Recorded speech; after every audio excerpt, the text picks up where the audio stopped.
여러분 안녕하십니까? NWN 내외 방송 뉴스를 시작하겠습니다. 먼저 오늘의 주요 뉴스입니다.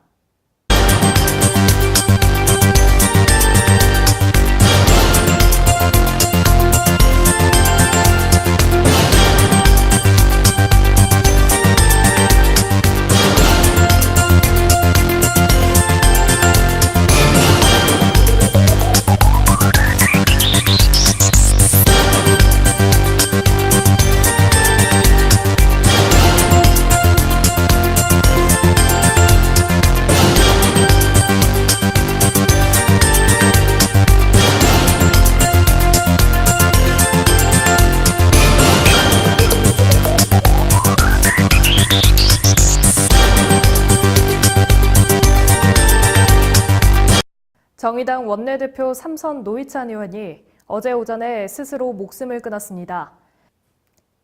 아파트 17층과 18층 사이 계단에서 발견된 노 의원의 외투에서는 지갑과 명함이 나왔고 지갑 안에는 넉 잔 분량의 자필 유서가 들어있었습니다.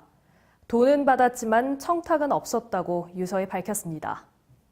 경찰은 일단 노 의원의 사망 원인을 투신에 의한 것으로 잠정 결론 짓고 유족의 뜻에 따라 부검은 하지 않기로 했습니다. 노 의원은 특검 수사가 진행 중인 드루킹 김모 씨 측에게서 불법 정치 후원금 수수를 했다는 의혹을 받아왔습니다. 여야 원내대표단과 미국 출장을 마치고 22일 귀국한 노 의원은 특검 수사 등에 대한 중압감을 이기지 못한 듯 90세의 노모와 동생 가족이 사는 아파트에서 비극적으로 생을 마감했습니다. 아시아나항공이 이른바 기내식 대란으로 불편을 겪은 승객에게 운임 일부를 돌려주거나 마일리지를 추가로 적립해주는 등 보상하기로 했습니다. 아시아나항공은 지난 1일부터 사흘간 기내식 탑재가 늦어져 출발이 지연된 국제선 100여 편의 탑승객을 대상으로 1시간 이상 4시간 미만 지연된 경우 운임의 10%를, 4시간 이상 지연된 고객에게는 운임의 20%를 보상한다고 밝혔습니다.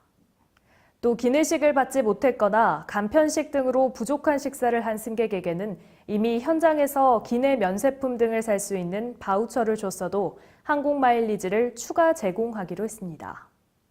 지난 21일 오후 6시 마감된 더불어민주당 차기 당대표 후보 등록 결과 이해찬, 이종걸, 김진표, 송영길, 최재성, 이인영, 박범계, 김두관 의원 등 모두 8명이 경쟁을 벌이게 됐습니다. 이들은 오는 26일 현역 국회의원과 지역위원장, 광역기초단체장 등 중앙위원 400여 명의 직접 투표로 예비 경선을 치르며 이 중 다수 투표자 3명만 다음 달 25일 열리는 전당대회에 진출하게 됩니다. 한편 5명을 뽑는 최고위원 선거에는 서른, 유승희, 박광온, 남인순, 김혜영, 박정, 박주민 의원과 황명선 논산시장 등 8명이 최종 입후보했습니다. 북한 매체들은 남북 단일팀이 코리아 오픈 국제대회에서 혼섬 복식에서 중국을 꺾고 우승한 소식을 일제히 보도했습니다. 조선중앙통신은 북남 단일팀이 중국팀을 이기고 제1위를 쟁취했다고 전했고 노동당 기관지 노동신문은 우승 소식과 함께 탁구 선수들이 평화와 번영, 통일을 염원하는 결의의 지향을 안고 출전했다며 의미를 설명했습니다. 남북 선수가 탁구에서 단일팀을 이뤄 금메달을 딴 건 1991년 지바 세계선수권대회 여자 단체전에서 현정화 선수와 북한 리브니 선수가 함께 우승한 이후 27년 만입니다. 교육당국이 오는 9월까지 전국 중고교 시험지 관리 실태를 전수 점검하고 학교 인쇄실 등에 폐쇄회로 TV를 설치하는 방안도 검토하기로 했습니다.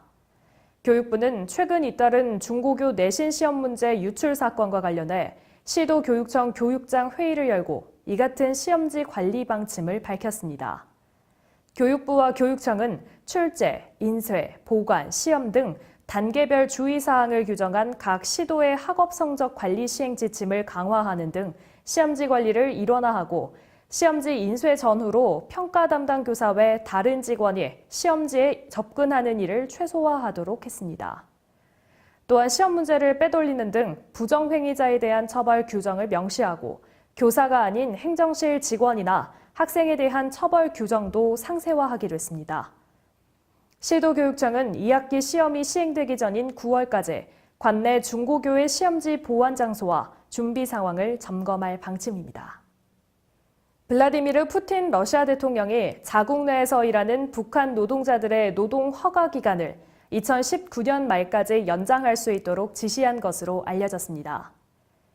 알렉산드로 코즐로프 러시아 극동개발부 장관은 이 같은 푸틴 대통령의 지시를 노동부에 전달하며 노동계약 기간이 끝나는 북한 노동자가 체류 기간을 연장 희망할 경우 3,200명까지 허가를 얻을 수 있다고 밝혔다고 러시아 타스 통신 등이 보도했습니다.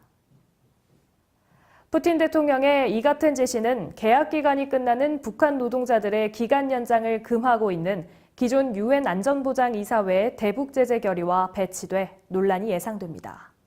빈센트 브룩스 한미연합사령관이 미국을 겨냥한 북한의 도발 수위가 6.12 북미 정상회담 이전부터 이미 약해졌다고 밝혔습니다. 브룩스 사령관은 현지 시간 21일 에스펀 안보 포럼에 보낸 영상 메시지를 통해 북한의 도발 없이 235일을 보냈으며 지난해 11월 29일 미사일이 발사된 후 커다란 변화가 일어나는 것을 목격했다고 말했습니다.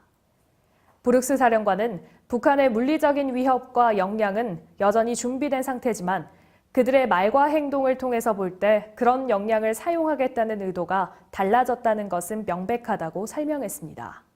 메이저리그 텍사스에서 활약 중인 추신수의 연속 출루 행진이 52경기에서 멈춰섰습니다.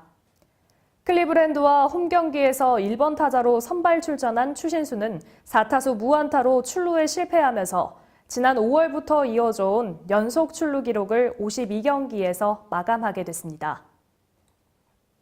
텍사스도 클리브랜드의 3대 16으로 대패하면서 4연패에 빠졌습니다. 안승남 구리시장의 1호 공약 사업으로 새롭게 추진 중인 구리 월드 디자인 시티 사업이 사업 중단 위기에서 새로운 전기를 맞을지 귀추가 주목되고 있습니다.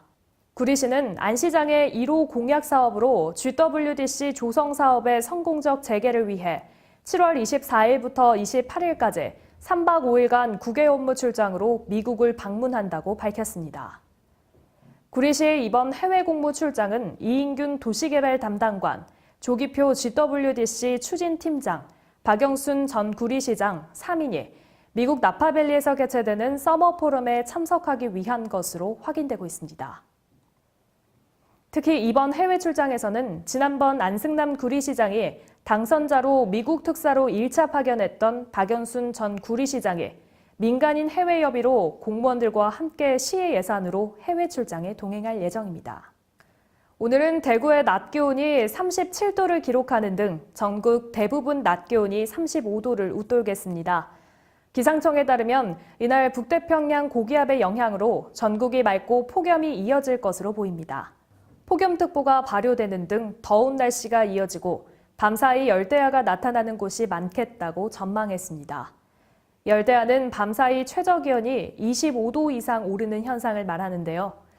이어 더운 날씨가 장기간 지속되면서 열사병과 탈진 등 온열 질환 발생 가능성이 매우 높고 식중독 위험도 높아 건강관리에 각별히 유의해야 한다며 낮 동안에 가급적 야외 활동을 자제하고 현기증, 메스꺼움 등 열사병 초기 증세가 나타날 경우 그늘에서 휴식을 해야 한다고 당부했습니다. 네, 연일 35도를 웃도는 높은 기온 때문에 많이 지치시죠? 이럴 때에는 가족이나 친구, 또 연인들과 함께 시원한 음식, 또 재밌는 취미 활동으로 더위를 시원하게 날려보시면 어떨까요? 오늘 뉴스 여기서 마치겠습니다. 시청해주신 여러분 고맙습니다.